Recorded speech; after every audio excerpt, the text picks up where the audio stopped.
100 bed अस्पताल में अचानक पहुंचे सांसद चंद्रशेखर आजाद। रजिस्टर खोला तो सामने आई कई चौंकाने वाली कमियां। धामपुर के 100 बेड अस्पताल में उस वक्त हड़कंप मच गया जब नगीना सांसद चंद्रशेखर आजाद अचानक औचक निरीक्षण के लिए पहुंच गए। सांसद ने सबसे पहले अस्पताल का उपस्थिति रजिस्टर चेक किया। रजिस्टर में कई कर्मचारियों के हस्ताक्षर मिले, लेकिन मौके पर कुछ कर्मचारी मौजूद नहीं थे। मुझे कौन किसकी लीव है, एप्लीकेशन है, क्या है? 2 दिन से होगा चाहना। वहीं कुछ कर्मचारी अस्पताल में मौजूद थे, लेकिन रजिस्टर में उनकी उपस्थिति दर्ज नहीं थी।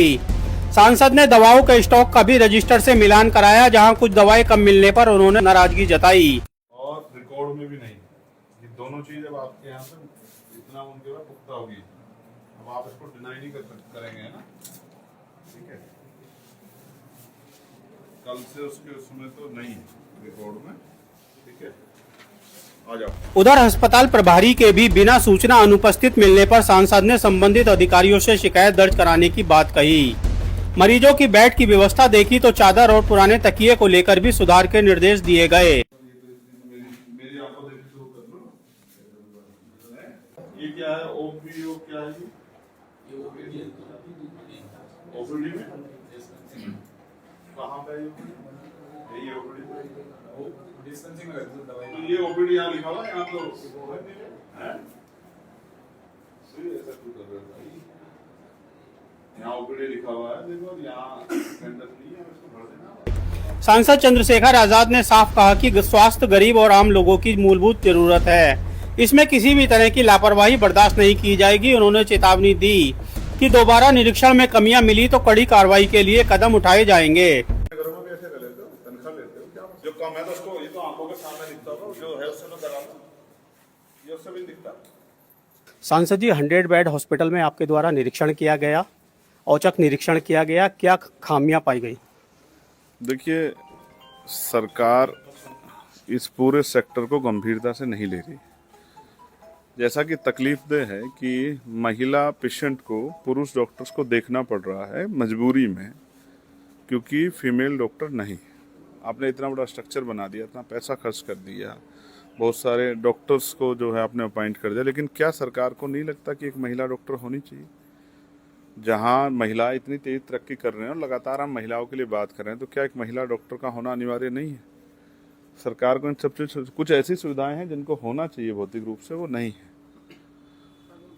आप समझिए कि जो बेटियां वहाँ काम कर रही हैं, बहनें काम कर रही हैं, वो महिला डॉक्टर के ना होने के कारण खुद से ही जितना प्रयास करते हैं, लेकिन ये सही नहीं है, क्योंकि वो एक्सपर्ट नहीं।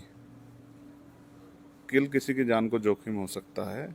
उसके साथ साथ जो बच्चे यहाँ काम कर रही हैं संविदा पे या आउटसोर्सिंग पे, उनको 9-9 हज़ार रुपये मिल रहे हैं। न्यूनतम वेजेस 753 रुपये है, जो सेंट्रल गवर्नमेंट से हमने हाउस में डिमांड करके कराया। अगर इनको देखो उस हिसाब से कम मिनिमम 20,000 रुपये वेतन मिलना चाहिए, लेकिन 9,000 रुपये पे 12-12 घंटे 2 बच्चियाँ काम कर रही हैं। तकलीफदेह है। पर्याप्त सुविधाएं होनी चाहिए। मैं बार बार कह रहा हूँ कि जब तक नेताओं के बच्चों का उनका इलाज सरकारी अस्पताल में नहीं होगा, जब तक अधिकारियों का उनके बच्चों का, तब तक सुधरेंगे नहीं। ये क्या कर सकते हैं? जो इनके पास दवाइयाँ वो दे सकते हैं, बाहर से दवाइयाँ लिख सकते हैं, पर्याप्त जितना वो है स्टाफ है वो काम कर सकता है, लेकिन ये सब पर्याप्त नहीं। अच्छा, अभी आपने अटेंडेंस रजिस्टर चेक किया तो क्या कोई गैरहाजिर मिला या क्या कोई लापरवाही? नहीं, लापरवाही तो नहीं कह सकते, कई चीज़ें हैं, लेकिन वो इस तरह की चीज़ें हैं कि जैसे होता क्या है कि अभी कावड़ की यात्रा चली है, कुछ लोगों की ड्यूटियाँ लगी हैं इधर उधर, उसके साथ कुछ लोगों की नाइट ड्यूटी है। बस उसमें मिस्टेक ये है कि वो नाइट ड्यूटी वालों को वो नहीं कर पाए, उनके चार्टर को सही तरह से नहीं बना पाए। कुछ लोग नाइट ड्यूटी में हैं तो वो शाम में आएंगे, लेकिन शाम में अपनी अटेंडेंस लगाएंगे। अच्छा, अभी दवाई का भी आपने निरीक्षण करा, दवाई स्टोर में क्या दवाई पर्याप्त है या हाँ, दवाइयों का? एक आधी दवाई जो है वो उसका रिकॉर्ड उस तरह से जो है, क्योंकि स्टाफ बदलता रहता है, तो अगर वो सेकंड स्टाफ होता तो शायद वो मिल जाता, लेकिन अभी नहीं मिला। मैंने उनसे कहा कि भविष्य में आप इसको सही रखें, और मैंने अधिकारियों को, जो सीनियर अधिकारी, उनको भी कह दिया है कि आपको भी आना चाहिए, आकर निरीक्षण करना चाहिए, और साफ सफाई अच्छी रहनी चाहिए। जिस तरह से उधर घास खड़ा है, इधर घास खड़ा है, ये सब चीज़ें नहीं होनी चाहिए अस्पताल में। छोटे बच्चे भी आते हैं माओ के साथ, ईंटें पड़ी हुई हैं, ये अच्छा नहीं है, इसको थोड़ा ठीक करना चाहिए, और एक वेल मेंटेन अस्पताल जैसा ही होना चाहिए। अच्छा, एक आखिरी सवाल, धामपुर का एक सामुदायिक स्वास्थ्य केंद्र है जिसमें ट्रामा सेंटर तो बना है, मगर एक मामूली एक्सीडेंटल मरीज भी यहाँ से रेफर कर दिया जाता है।